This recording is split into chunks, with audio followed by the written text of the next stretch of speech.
अस्सलाम वालेकुम जी and welcome to my blog. और उम्मीद करता हूँ आप लोग सब खैरियत से होंगे। मेरा आज है आखिरी दिन इजिप्ट में और शाम की मेरी फ़्लाइट है वापस इंग्लैंड के लिए।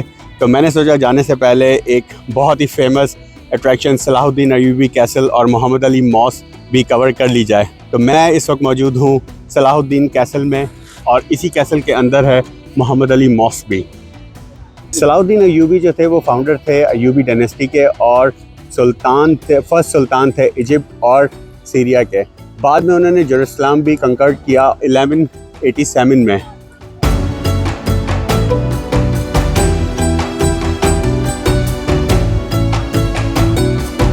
तो ये टिकट हमने ले ली है और ये टिकट आपको पड़ेगी 450 इजिप्शियन पाउंड की।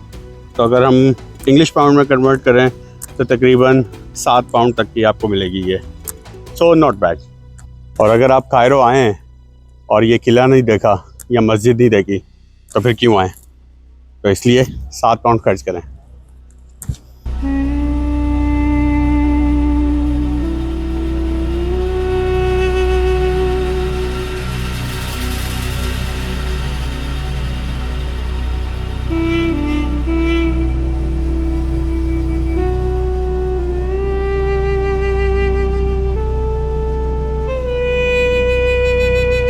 ये जो आप सामने देख रहे हैं ये कैसल है सलाहुद्दीन अयूबी का और ये है मोहम्मद अली पाशा मॉस्क। दोनों के डिफरेंस में तकरीबन 700 साल का डिफरेंस है। सलाहुद्दीन अयूबी ने ये कैसल बनाया 1100 सेंचुरी में और ये मॉस्क बनी है 1830 में। ये शुरू हुई और तकरीबन 20 साल लगे इस मॉस्क को बनने में। 200 साल पहले कायरो के अंदर तकरीबन कोई 3000 मॉस्क थी और इस वक्त टोटल पूरे इजिप्ट के अंदर 65,000 यानी 65,000 मॉस्क हैं। अगर फर्स्ट नहीं तो सेकंड बिगेस्ट कंट्री कह लें जिसके अंदर सबसे ज़्यादा मॉस्क हैं।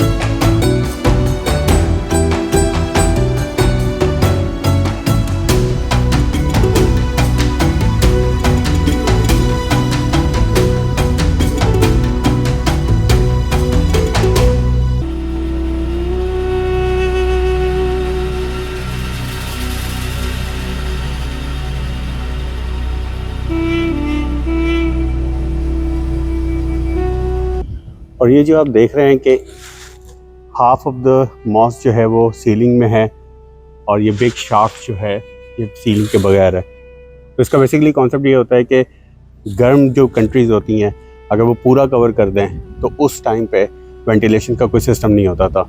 तो ये शाफ्ट जो है बेसिकली एयर सर्कुलेट या वेंटिलेशन के तौर पे काम होती थी। और इस टाइम मैं यहाँ पे खड़ा हूँ और बहुत ज़बरदस्त हवा भी चल रही है तो आप इजीली यहाँ पे खड़े हो सकते हैं। तो जस्ट इमेजिन अगर यहाँ पर पूरी सीलिंग कवर हो तो मेरा नहीं ख्याल कि यहाँ पे 10 मिनट से ज़्यादा रुका जा सकता है।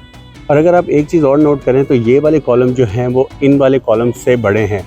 उसकी रीज़न ये है कि जब रोमन टाइम पे जो जंगों के बाद फतूहात हुई थी तो ये सारे कॉलम इटली से यहाँ पे लाए गए थे। ये जो है ये प्योर करैरा मार्बल है।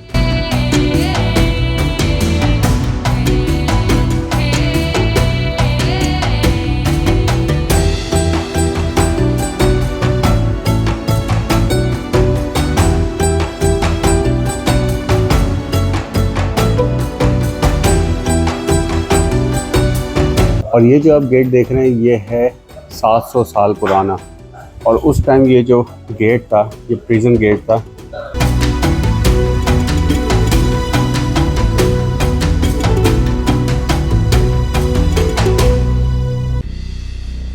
और ये है जी इस कैसल की जेल।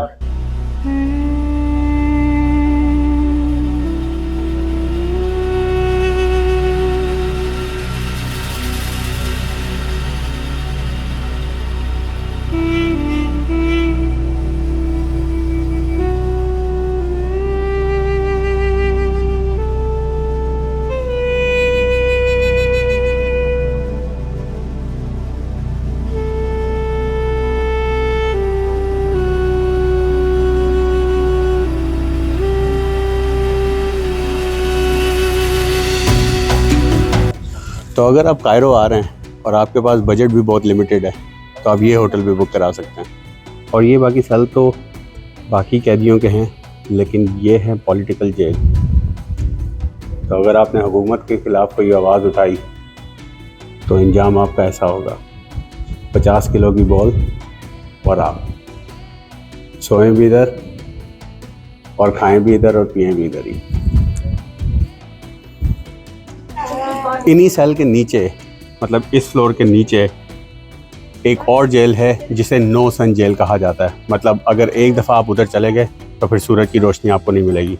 मतलब वो प्रॉपर अगर आप काम करेंगे तो दैट्स इट, डन।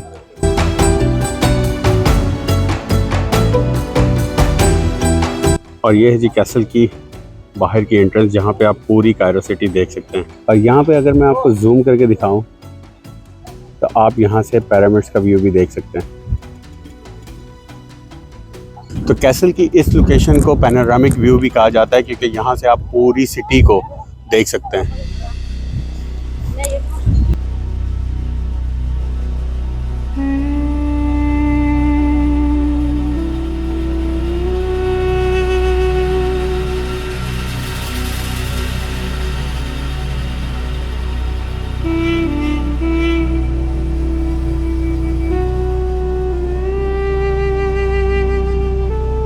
और मेरे पीछे जो इस वक्त आप देख रहे हैं ये है मोहम्मद अली मॉस्क। ये मॉस्क तकरीबन 20 साल में मुकम्मल हुई। इसकी कंस्ट्रक्शन स्टार्ट हुई थी 1830 में और ये मुकम्मल हुई 1850 में।